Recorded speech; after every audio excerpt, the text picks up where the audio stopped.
Hello everyone, welcome back to my channel. আমি তন্দ্রা চক্রবর্তী। আমার চ্যানেলে আমার সমস্ত ভিউয়ার্স এবং সাবস্ক্রাইবার্সদের স্বাগত।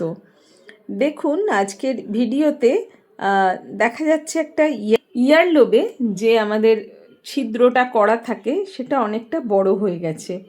উনি কিছু কানের দুল পরতে পারছেন না। পাশে একটা ছিদ্র দেখুন দেখা যাচ্ছে, হালকা ইমপ্রেশন রয়েছে, সেটা করেছিলেন, পড়ছেন, বাট সেখানেও তার অসুবিধা হচ্ছে, ভালো লাগছে না। তো উনি আমার কাছে সমাধান চাইছেন যে কি করা যায়। ওনার আগেও এরকম সমস্যা হয়েছে এবং উনি ওনার অন্য দিকের কানটা আমি দেখিয়ে দেব ভিডিওতে।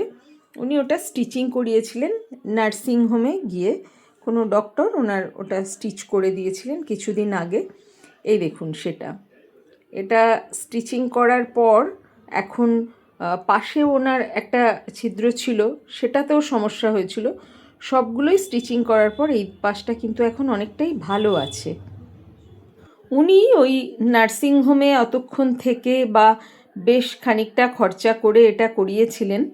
এখন যেহেতু চারিদিকে শোনা যাচ্ছে ইয়ারলোব পেস্টিং হচ্ছে, তো উনি ওই সমস্যাটার মধ্যে না গিয়ে ওই অতক্ষণ সময় বা এটসেট্রা এটসেট্রা, উনি আমার কাছে এসেছেন আমি ইয়ারলোব পেস্টিং করি কি না উনি জানতে।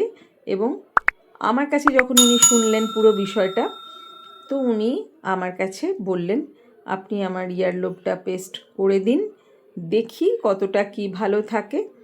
তারপরে যদি দেখা যায় এটা ভালো হয়েছে, তখন আবারও ইন ফিউচার যদি কেটে যায় তখন সেটা ঠিক করে নেব। তো আমি ওনাকে এই সাইডেরটা পেস্টিং করতে বারণ করলাম, এটা আপাতত ঠিকই রয়েছে।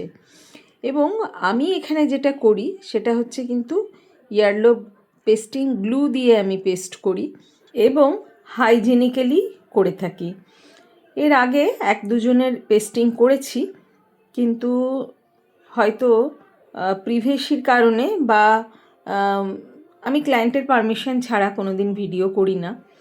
তো যাই হোক, যে কোনো কারণে হোক ভিডিও দেওয়া হয়নি।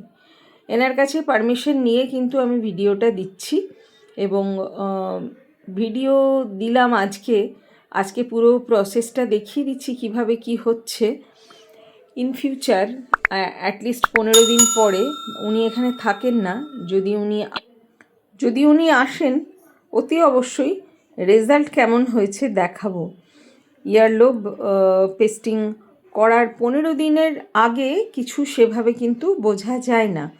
এর একটা প্রসেস আছে এবং ডুজ অ্যান্ড ডোন্টস যেগুলো আছে, যেগুলো করা উচিত আর উচিত নয়, সেগুলো আমরা কিন্তু ক্লায়েন্টকে পুরোটাই বলে দেব এবং যেভাবে রাখতে বলবো উনি সেগুলো মেনটেন করলে আশা করি রেজাল্ট ভালো আসবে। এবং এর আগে যাদের করেছি তাদেরও কিন্তু রেজাল্ট ভালোই এসেছে। তারা আবারও কিন্তু একটা পিয়ার্সিং করিয়ে গেছেন এবং আপাতত তারা ভালো আছেন। আপনারা যারা ইন্টারেস্টেড তারা আমাদের সঙ্গে যোগাযোগ করতে পারেন। এটা পেনলেস, কোনো সার্জারিও করতে হয় না, কিচ্ছু করতে হয় না। খুব সহজ পদ্ধতিতেই আপনার ইয়ারলোব পেস্টিং হয়ে যাবে শুধুমাত্র গ্লু দিয়ে। ভিডিও ভালো লাগলে লাইক কমেন্ট শেয়ার করে আমাদের সঙ্গে থাকবেন। আমাদের page Tandra's makeup designing and beauty salon কাটোয়াতে ফলো করতে পারেন। আমাদের প্রোফাইল সাজাবো যতনে কাটোয়া এবং আমাদের ইনস্টাগ্রাম হ্যান্ডেল টি চক্রবর্তী ওয়ানেও ফলো করতে পারেন। আর আমাদের ইউটিউব চ্যানেল তন্দ্রা সাজাবো যতনে কাটোয়া সাবস্ক্রাইব করে বেল বাটন অল করে দেবেন, যাতে আমাদের থেকে আপনারা কোনো ভিডিও মিস না করেন। আমাদের ভিডিও আপনারা ভালো লাগলে অতি অবশ্যই কমেন্ট করবেন। আপনাদের কমেন্ট কিন্তু অত্যন্ত মূল্যবান।